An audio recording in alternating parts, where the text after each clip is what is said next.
Hari ini pengacara senior OCK Ligis yang menjadi tersangka atas kasus suap terhadap Hakim PT UN Medan menjalani sidang pra-peradilan pertamanya di Pengadilan Negeri Jakarta Selatan. Sudah ada Anita Rusian di sana. Anita, sudah adakah tanggapan dari KPK terkait pra-peradilan yang diajukan oleh OCK Ligis? Ya Maria, terkait dengan permohonan pra-peradilan yang disampaikan oleh OCK Ligis, KPK ini menyatakan melalui pesan singkat yang disampaikan oleh Priharsa Nugraha, selaku Kabag Pemberitaan KPK ini menyatakan bahwasanya upaya hukum tersebut atau permohonan pra-peradilan ini adalah hak setiap tersangka.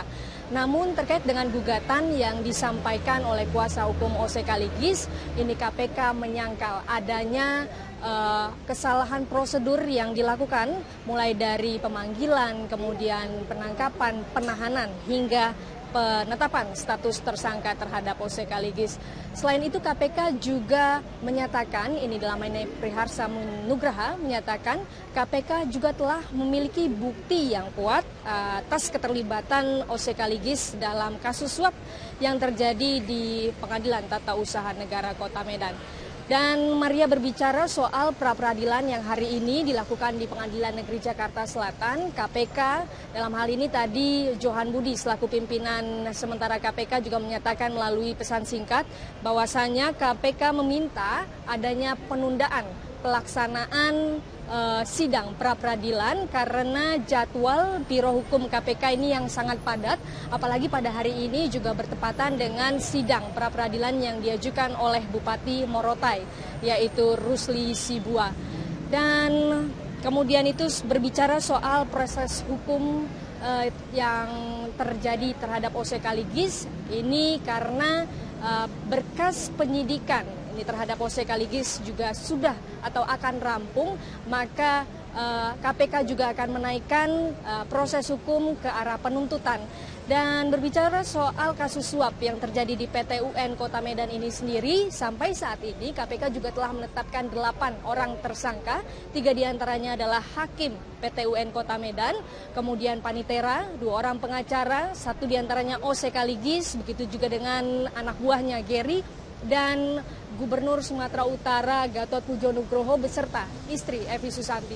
Dan tadi Maria sekitar pukul 9 kami juga melihat adanya kedatangan Velove Vexia yang merupakan putri dari OCK Ligis yang kembali menjenguk ayahnya. Dalam berbicara soal pra-peradilan yang saat ini sedang dihadapi oleh ayahnya, tadi Velove juga menyampaikan sebagai keluarga, ia pun berharap bahwa proses hukum ini bisa berjalan dengan lancar dan meski ia tidak hadir dalam sidang pra-peradilan pada hari ini, ada beberapa perwakilan juga dari keluarga yang turut hadir di sana. Demikian Maria informasi sementara yang bisa kami sampaikan dari KPK. Kembali ke Anda. Langsung dari Gedung KPK Jakarta, Anita Rusian, terima kasih. Pemirsa, dan untuk mengetahui perkembangan terkini terkait sidang pra-peradilan OCK Ligis, segera kita bergabung dengan reporter Sadrina Eva Analia dan juru kamera Nova Maulana langsung dari Gedung Pengadilan Negeri Jakarta Selatan. Sadrina, apa saja keberatan yang akan diajukan OCK Ligis kepada KPK dalam sidang perdana pra-peradilan ini? Ya, kalau sebelum memasuki gugatan-gugatan yang diajukan oleh OCK Ligis, saya akan menjelaskan terlebih dahulu bagaimana jalannya sidang pra-peradilan pada hari ini. Sidang pra-peradilan perdana OCK Ligis dimulai atau dijadwalkan memang pada pukul 9 pagi tadi, namun baru dimulai adalah pada pukul 11 siang ini. OCK Ligis tidak menghadiri sidang pra-peradilan dirinya, namun diwakilkan atau dikuasa hukumkan kepada kuasa hukum dirinya. Dan yang menarik adalah banyaknya kuasa hukum dari tim pengacara OCK Ligis ini yang datang ataupun hadir dalam sidang pra-peradilan ini, yaitu lebih dari 30 pengacara. Sementara untuk KPK tidak menghadiri sidang pra-peradilan ini dan KPK meminta adanya penundaan dari sidang pra-peradilan ini karena KPK masih membutuhkan waktu untuk melengkapi alat-alat bukti dan juga sejumlah administrasi. Dan KPK ini meminta penundaan sidang pra-peradilan ini selama 2 minggu ke depan. Dan saat ini memang sidang pra-peradilan dari OCK Ligis sudah selesai dan ini dikarenakan KPK tidak menghadiri. Sementara untuk gugatan gugatan sendiri, memang ada 5 gugatan dari OCK Ligis terhadap KPK. Ini terkait dengan dugaan kasus suap hakim PT UN Medan. Yang pertama adalah terkait dengan penetapan tersangka OCK Ligis. Menurut dari kuasa hukum OCK Ligis di sini, Johnson Panjaitan, mengatakan bahwa penetapan tersangka ini tidak sesuai dengan prosedur. Pasalnya penetapan tersangka ini sudah ditetapkan sebagai tersangka terlebih dahulu sebelum adanya pemeriksaan OCK Ligis sebagai saksi. Kemudian yang kedua adalah gugatannya mengenai penjemputan paksa OCK Ligis di Hotel Borobudur. Ini dianggap KPK tidak memberikan atau menunjukkan surat tugas, dan yang menjemput paksa OCK Ligis ini adalah bukan dari penyidik KPK. Dan yang ketiga adalah mengenai masa isolasi dari OCK Ligis pada KPK, dan ini sudah berlangsung selama 7 hari dan dianggap telah melanggar KUHP yang berlaku. Dan berikut adalah pernyataan dari kuasa hukum OCK Ligis, Johnson Simanjuntak.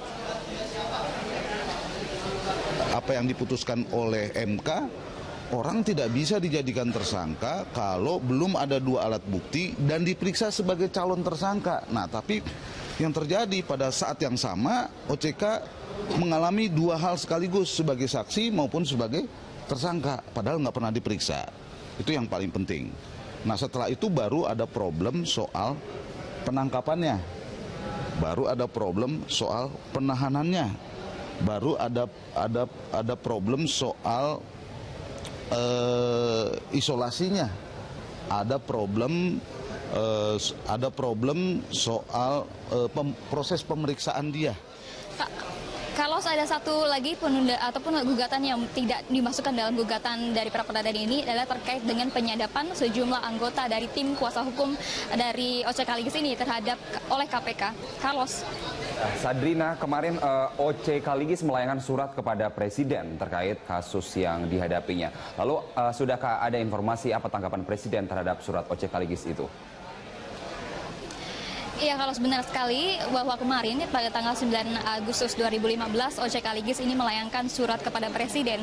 Ini isinya dari surat ini adalah terkait dengan keluh kesah dari OCK Ligis sebagai lawyer senior yang dianggap telah dizolimi oleh KPK karena pasalnya KPK tidak memfasilitasi dirinya berobat, kemudian juga terkait dengan penganggapan atau penangkapan dirinya ini sebagai penculikan. Dan menurut dari kuasa hukum belum ada tanggapan sama sekali dari Presiden Joko Widodo terkait dengan surat ini, namun kuasa hukum berharap dengan adanya respon dari Presiden Jokowi terhadap kasus OCK Ligis ini untuk menghindari diskriminasi, bahwa KPK waktu kemarin memang Presiden Jokowi sangat tanggap atau respon cepat terhadap kasus-kasus yang menimpa pimpinan-pimpinan KPK seperti Abraham Samad dan juga Bambang Wijianto. Demikian, kembali ke studio Carlos. Baik, kami menunggu informasi dari Anda terkait sidang pra peradilan OCK Ligis yang tengah berlangsung di PN Jakarta Selatan. Terima kasih pemirsa. Reporter Sadrina Evanalia dan juru kamera Nova Maulana melaporkan dari Gedung Pengadilan Negeri Jakarta Selatan.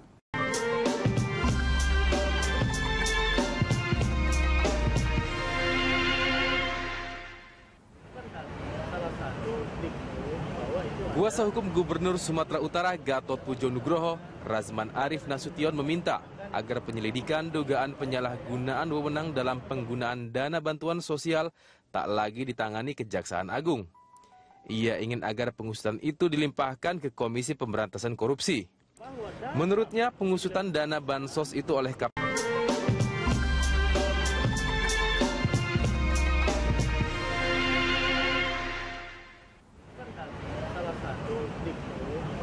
Kuasa hukum Gubernur Sumatera Utara Gatot Pujo Nugroho, Razman Arif Nasution meminta agar penyelidikan dugaan penyalahgunaan wewenang dalam penggunaan dana bantuan sosial tak lagi ditangani Kejaksaan Agung. Ia ingin agar pengusutan itu dilimpahkan ke Komisi Pemberantasan Korupsi. Menurutnya, pengusutan dana bansos itu oleh KPK justru akan mempermudah proses penyidikan kasus yang saat ini menjerat 2 kliennya.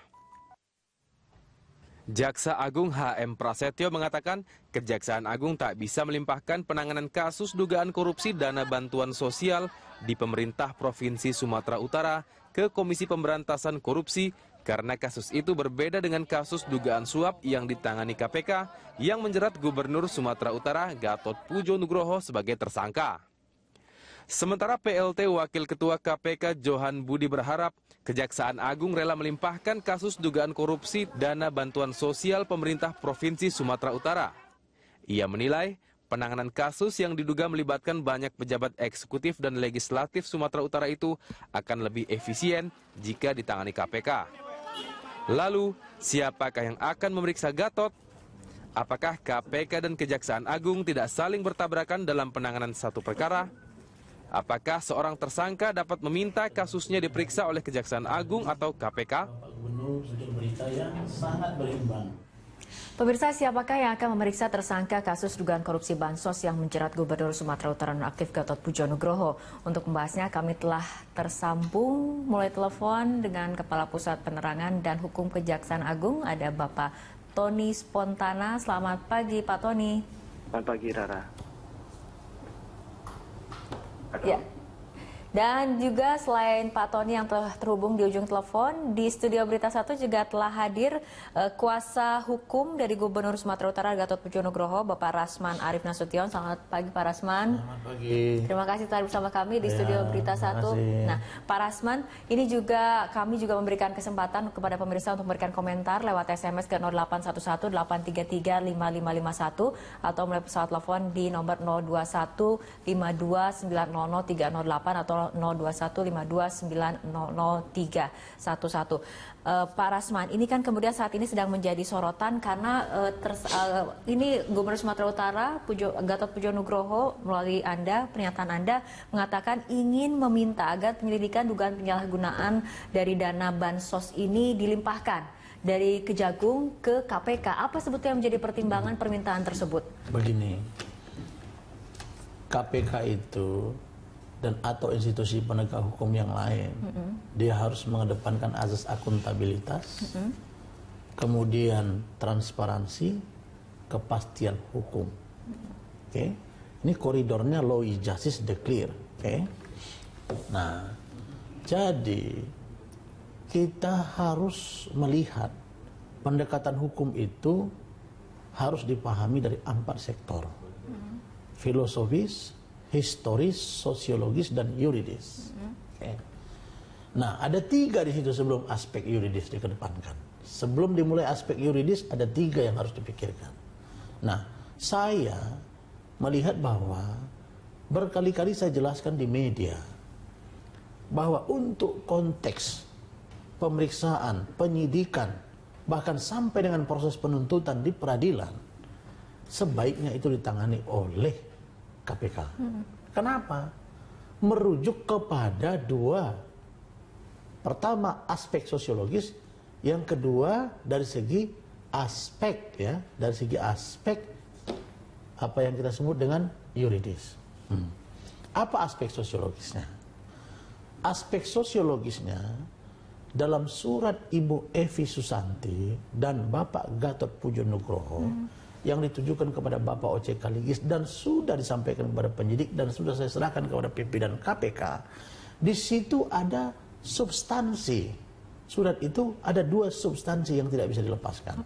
Pertama, ada substansi yang terkait dengan politis.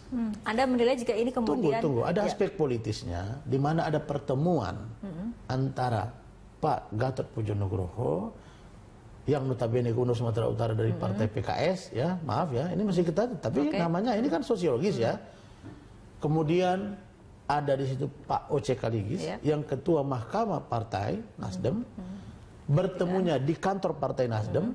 Di situ ada Pak Surya Paloh, ada Ibu Evi Susanti. Yang dibahas apa? Untuk mengharmonisasi 2 pejabat negara ini. Tapi pada berikutnya ada masalah terus-menerus, masalah bansos. Yang bansos ini sendiri pun pelapornya ikut saya ke KPK. Kenapa saya melaporkan ke KPK dengan Saudara Hamdani yang ribut di media dulu?